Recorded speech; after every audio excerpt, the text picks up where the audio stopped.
Mēs visi ikdienā zinām Twitter, Instagram, Facebook, Snapchat, vēl kādus sociālos tīklus un droši vien arī zinām, kā tos izmantot personīgā saziņā citam ar citu, bet kā izraudzīties, kur no sociālajiem tīkliem izmantot, lai savu biznesu iedzīvinātu kādā jaunā tīklā, par to runās mūsu nākamais viesis, un tas ir biznesa tīklošanas stratēģis Lopata. Have you noticed, as I have, the amount of times you're in conversation with someone and suddenly they just get their mobile phone out and start looking at that instead?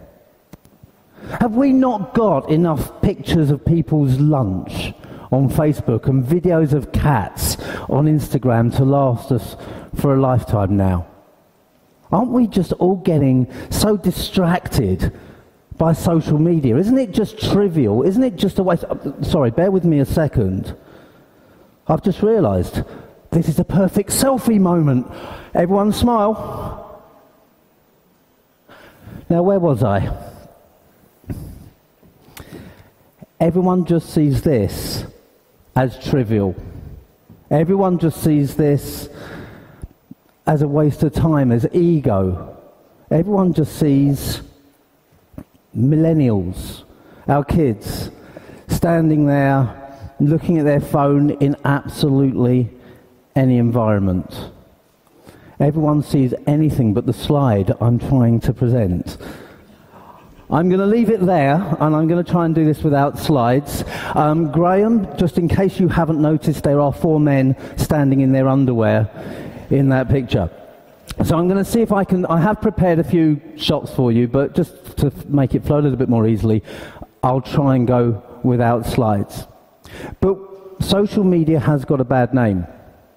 It has been seen as the things I talked about, as a distraction.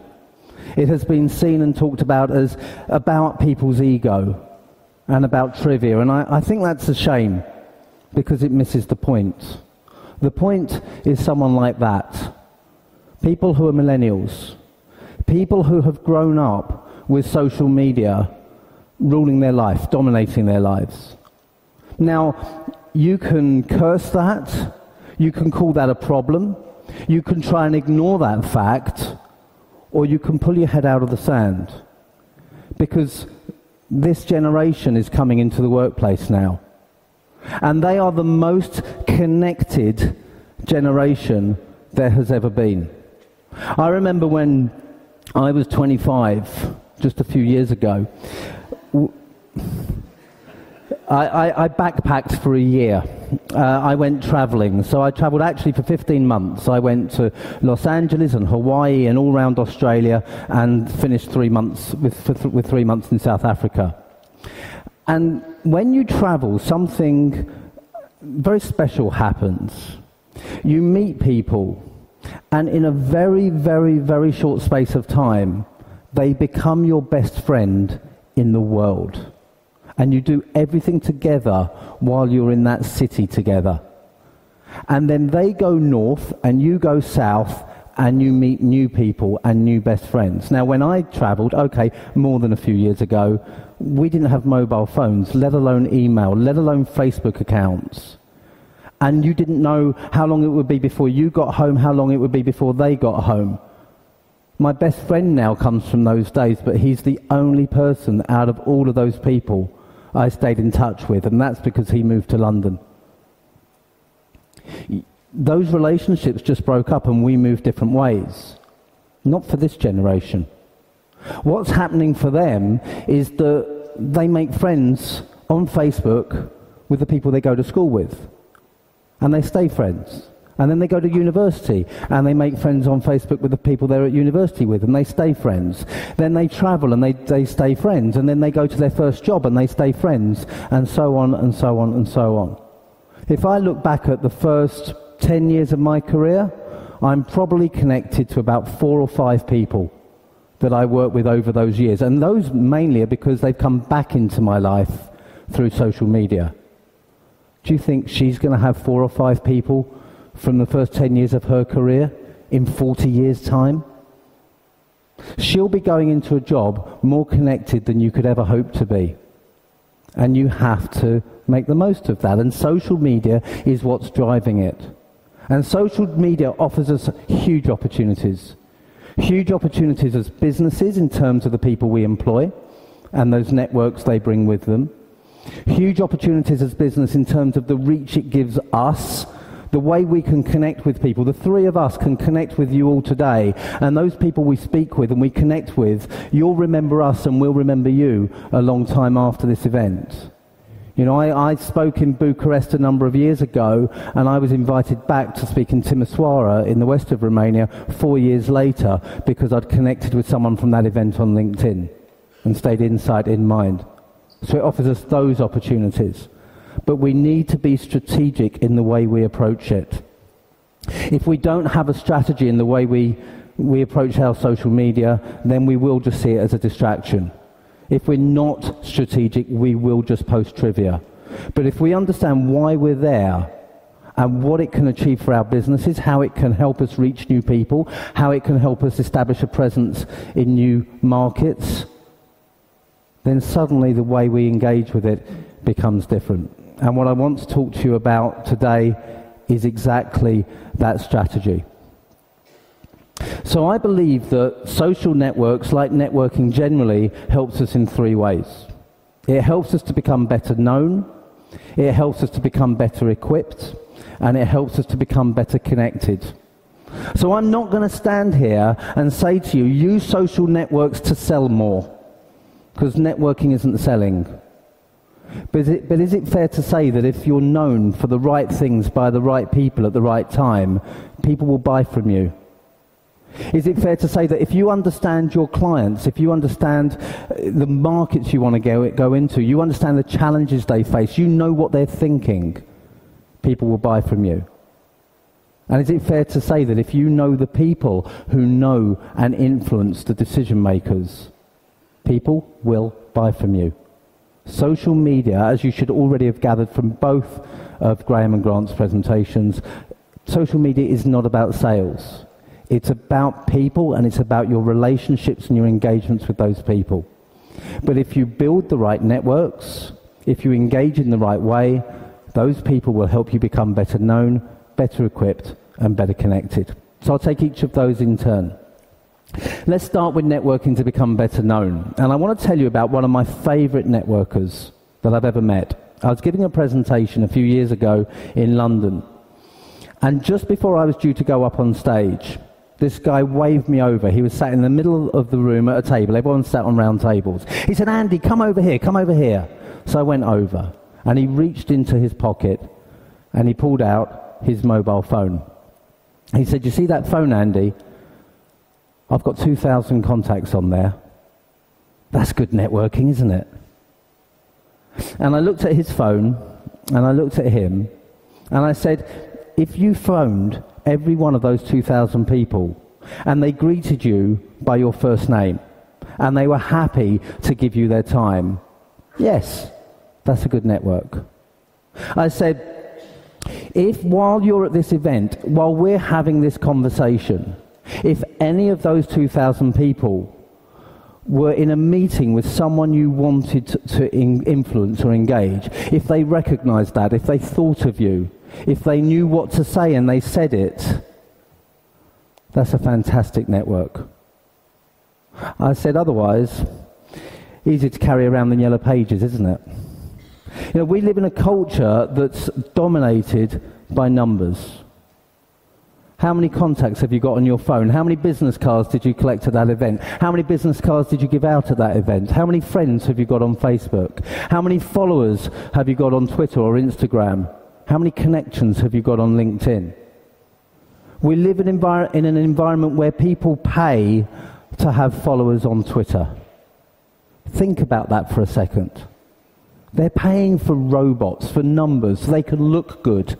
Look how many followers I've got. I think it's mainly men. We live in an environment where on LinkedIn you have LinkedIn open networkers, lions. A lion would connect with you whether you know them or not. A lion would connect with you whether you know anyone in common or not. A lion would connect with you whether you have anything in common or not. All the lion is looking at is the breadth of their network. The more connections I have, the more reach I have to the people I want to meet. But they're missing something. They're not thinking of the depth of their network, the relationships behind it. And all of this behavior, this collecting of business cards, collecting of phone numbers, collection of connections and followers, is all based on something that I believe is a recognized phrase all over the world. And you can tell me if it is in Latvia too. It's not what you know, it's who you know. Have you heard that before? It's not what you know, it's who you know. All over the world, we're brought up being told, if you want to be successful, it's not what you know, but it's who you know. And there's some truth in that. There's some validity. I've got names and numbers of people in this phone that are good for me to have. They're useful. And if I pick up the phone and I say, I need your help, they'll help me. But actually, when I look at where most of my work really comes from, it doesn't come from me picking up the phone and asking for the introduction. And I teach referrals. It comes from a conversation that's taking place that I may not know is happening. Could be happening right now anywhere in the world. And it could be happening right now for your businesses anywhere in the world. Where two people or more are having a conversation. One of those parties has a challenge. They have a problem. They have a need that they're looking to be fulfilled. And one of the people in that meeting puts me forward as a solution. How many meetings like that are taking place right now where someone you know is in front of someone you want to know? Would they recognize it? Would they think of you? Would they talk about you? That's where most of my business comes from, is because someone recommends me in that environment. Because it's not what you know or who you know, it's who knows you. And what they know, what they say about you when you're not in the room. Now, if we understand that, we can understand how we can approach social media to become better known. Because we can use social media to get the word out there. Grant's talked about this at length. He talked about the power of social sharing. He talked about the importance of recognizing that your customers can talk about you. And I would expand that to say your network can talk about you. Grant said you'd be underwhelmed by his sentence that for the first time in history, every one of us has their own channel. You shouldn't be underwhelmed by that. That is so powerful. But that channel is pushed out by our networks. 3 weeks ago, I just got back from a 2-week trip to Singapore and Hong Kong, where I delivered 10 talks over 13 days. And I went onto LinkedIn and I posted a collage of the photos that I'd taken at the different presentations. And I just said it was so good to go over and work with. And I named a few organizations that I worked with. And thank you to everyone who participated. I look forward to coming back. Really innocuous, seemingly trivial LinkedIn post, seemingly ego-fluffing post. As of 2 hours ago, that post had 4,900 views on LinkedIn. It's not huge, but it's not bad for about 2 minutes work, is it? And then you can go in and look at the statistics on LinkedIn, and this is the key thing. About 90% of those views come from my second-degree network. In other words, it's not people who I know personally who are looking at that post. It's people who know the people I'm connected to. In other words, by viewing that post, by liking that post, by commenting on that post, my network are sharing it with their networks. They don't even have to press the share button. As soon as they like or comment, their networks potentially see that. And you can also, in the analytics, see who's looking. Now, most of my clients tend to be big corporates. And the companies with the most views were HSBC, Citibank. They were big corporates, the type of organizations I tend to do most of my work with. And then it shows you the countries that it goes to. And there was a wide spread of countries where it had been viewed as well. One simple post, and I just put it out there. And the reason I put in the names of the organisations that I worked with was because I want my network to know what I do and who I do it for. I'm educating my network, and in turn I'm educating their network. That social sharing element has so much power. Every time you like someone's Facebook update, every time you comment on a video on YouTube, every time you retweet something or click the heart on Instagram, you're spreading the word for someone in your network, and your network can be doing that for you. So the first question you have to ask yourself is, who do you want to hear about you? And where are they convening? Where do they congregate? Are they more likely to be using LinkedIn than Twitter? Don't worry about what the most popular social network is in Latvia if you want to export to Germany. Because in Germany it might be Zing, and you want to be on there if that's where most of your clients are going to be. Find out where people congregate. I'm a member of a social network called mallowstreet.com. I very much doubt any of you have heard of mallowstreet.com. It's a social network for the pensions industry. A lot of my clients are in the pension space. So I blog and I post and I share and I speak for Mallow Street people. So where are your clients congregating, and how can you get that message out there to them? And Grant talked about influencers. I just want to pick up on that briefly, because I was going to share with you one example. A lady called Cara Van Brocklin. Now, Cara has a huge social media presence. She's a young mother of 3 kids. And she just posts loads of pictures of her kids, and she has a blog with what's happening day to day, just talking about her kids. And she has a huge following on Instagram, on YouTube, on Twitter, on Facebook. She's everywhere. And there's a company that makes buggies for new children, for babies. That's what you call new children. And so what they did is they gave Cara Van Brocklin free buggies. And so what do you think she did? All over her blog, all over her Instagram, are pictures of her with her new buggies. That's influencer marketing. That's the exact idea. It's exactly what Grant was talking about. Who influences your community, and how can you work with them in order to get the word out there? So you have to understand who you want to hear about you and target your approach on that. And then what do they need to hear? What's the message? So our Twitter output is pretty much networking tips, networking ideas, blogs, videos, and so forth. It's designed to establish credibility in that space. But I'll also post the occasional personal post. Facebook, I'd probably go in reverse. A lot of personal stuff, and then the occasional professional stuff. It might be in pictures from an event like this, video. Yesterday, there's a new guide on how to use LinkedIn for SMEs, which I've posted on Facebook and Twitter and LinkedIn. But it's understanding how people behave on different platforms. But where I see the biggest mistake, I believe, is that many people using social media, many companies using social media, see it as a broadcast opportunity. Everyone out there wants to hear what we do, and that's all that goes out there. Grant talked very powerfully about value. What value do you offer your network? You know, I hardly ever talk about book me or buy from me. I don't think I ever do on social media. Maybe when I have a new book out, that might be it. But everything that goes out there is about the value it presents. But the personality is key as well.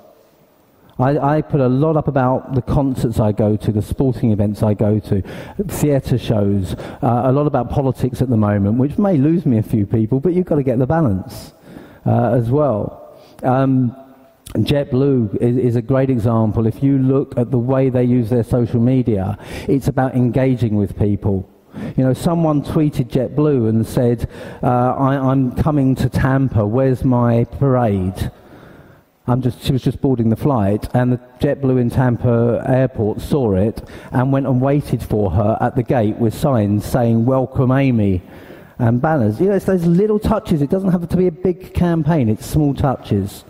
But they've said, what do we want people to think about when they hear the term JetBlue? What do they want what do we want to be associated with that brand? So when you're looking to export, What do you want associated with your brand? The minister earlier talked about people overseas do not see Latvia as a major service provider. Well, how do you change that? You change that by changing perceptions. You understand how you want businesses worldwide to see the Latvian market, Latvian exporters, Latvian business. You understand how you want to see your potential clients worldwide to see you. You step into their shoes. You've had this from all three of us now. You know, Graham talked about the speed dating example, where it was all about the guy who asked about the woman in front of him. And Grant talked all about how you have to understand your customer and know what they want and make it all about them. You have to step into other people's shoes.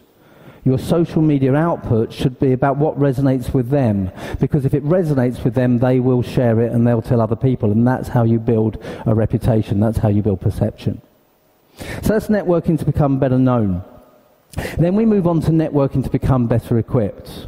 And again, I want to pick up on something the minister said, because he said, you know, he very much talked about this point that Latvian industry at the moment is seen as a secondary or tertiary provider. And how do you become a primary provider? Well, one is perception, but the other way is knowing what the market is going to want ahead of time. And you do that through your network. We're used to learning in the classroom. We're used to learning from books and manuals. But now most learning is social learning.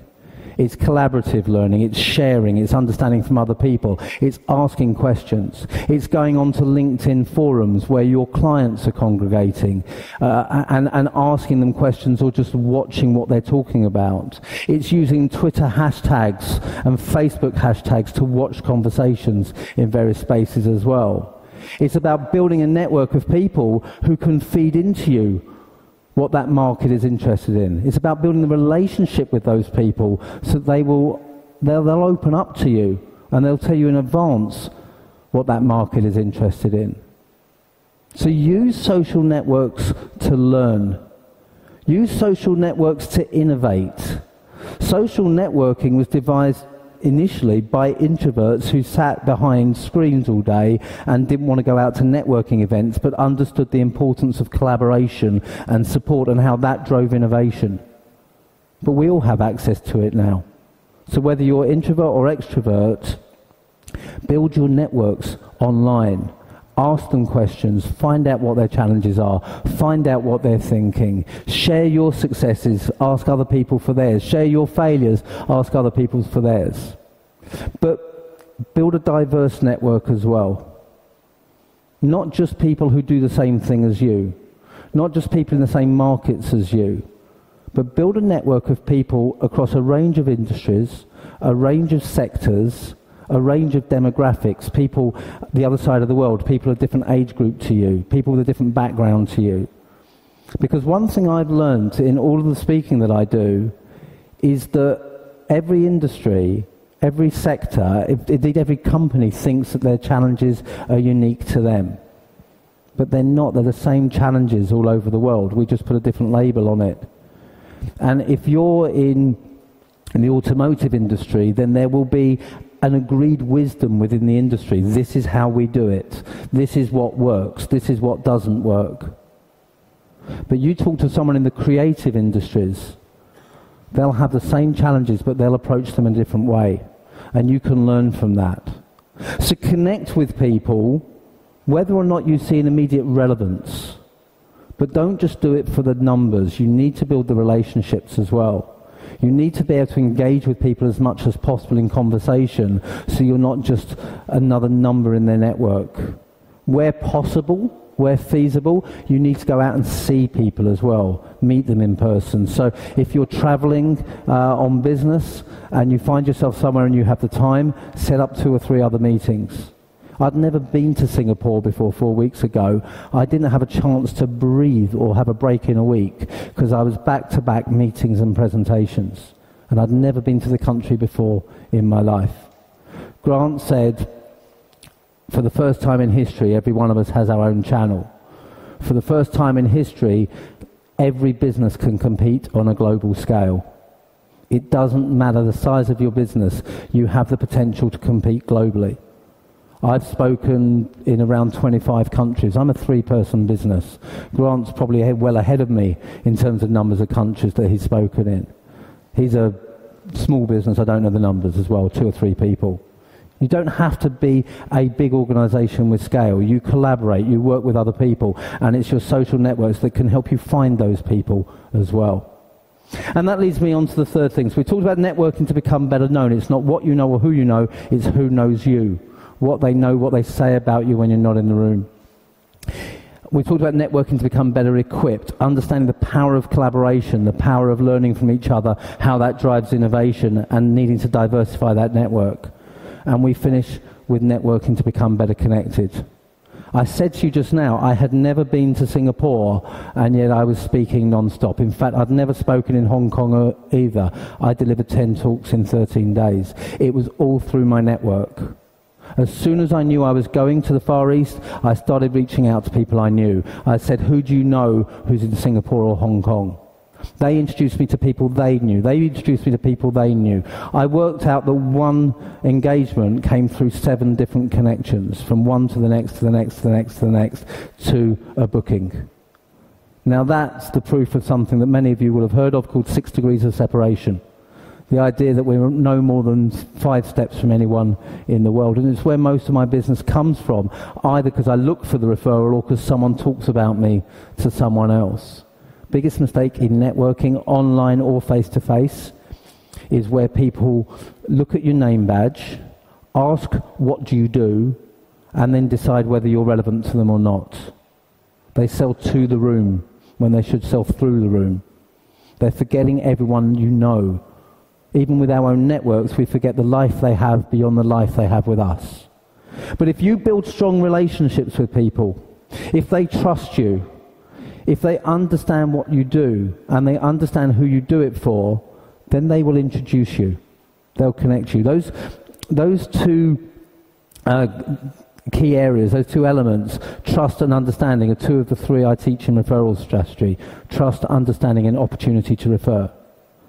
And you can use your social networks to build relationships, to develop trust, to stay in touch with people, to build a platform where they would be happy to introduce you.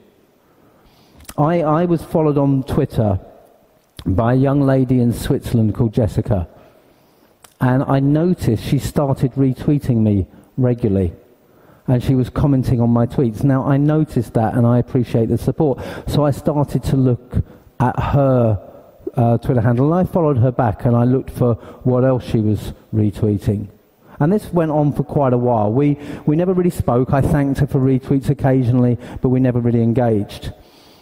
And then she reached out on Facebook, and we started chatting on Facebook, and I found out more about her. And then she saw that I was going to Singapore, and I didn't know she worked for Singapore Airlines, but I didn't know that. So she immediately started connecting me to her network in Singapore. And I met with a couple of those people when I was in Singapore. And I messaged her to thank her, and she said, by the way, Andy, I'm going on a little tour of America now. Is there anyone I should meet? And I introduced her to someone in San Francisco and 3 people in New York, one of whom she was seeing last night. And I know that because she messaged me last night and said, I want to introduce you to Mike. He's the most connected person in New York, apparently, and he wants to meet you because the person I idolize, and I were talking about you at dinner last night, and I'll introduce you to her as well. We've never met. Our next step is to actually meet in person.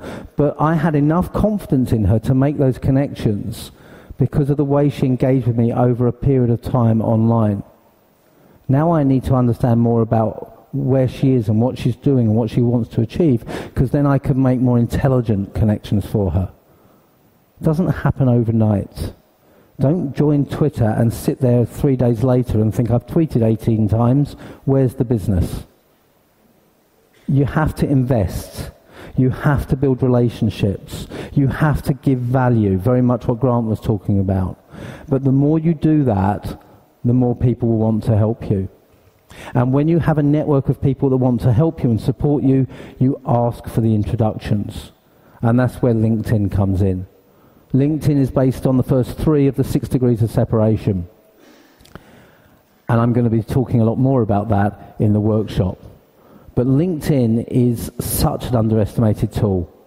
People have no idea on the whole how to use LinkedIn. We put up a profile picture, we may put up a few words of profile, and if you do that, you're probably ahead of 80% of the users of LinkedIn. But when it comes to using LinkedIn as a referral tool, not even 1% of the users of LinkedIn are using it. And it is incredibly powerful. It got me meetings in Vancouver, another city I had never been to before. It got me meetings with one of the most senior people in HSBC and one of the most senior people in Hootsuite, huge multimedia platform. It got me meetings with very senior people with 1 week's notice, and both of them said to me, I wouldn't normally come out and meet someone at such short notice, but the nature of the introduction and your LinkedIn profile intrigued me. I'm a 3-person business. That's the other side of the world. Another country I'd never been to, another city I'd never been to. There's nothing stopping you doing the same. What I'll do in the workshop is I will go into detail about how you can build up your LinkedIn profile to get to that point. I believe you have on your seats a form. If not, they'll be given to you on the way out. There are 4 questions on that form. The first 2 are about what you're going to take away from this. I want you to write something down and do something proactive. But the third question asks if you have any questions.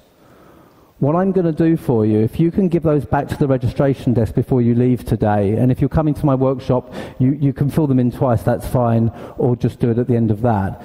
Any questions you ask, I will then film a video next week with my responses to your questions. So I'll help take it to the next level with some questions for you. And I'll also, with that, I'll give you that guide that I talked about that has just been published on LinkedIn for SMEs. So please hand those in at the registration table, and we'll make sure you all get access to the answers to those questions and to that guide. In the meantime, don't just post pictures of cats and videos of cats. Don't just post pictures of your lunch. Social networks are not just a platform for selfies. They are a very powerful tool that will help you grow your business and your presence, both in Latvia and wherever you want to in the world. It's just up to you to be proactive about it, have a strategy, build the relationships, and understand that through those relationships you can become better known, better equipped, better connected. Best of luck with it, and thank you.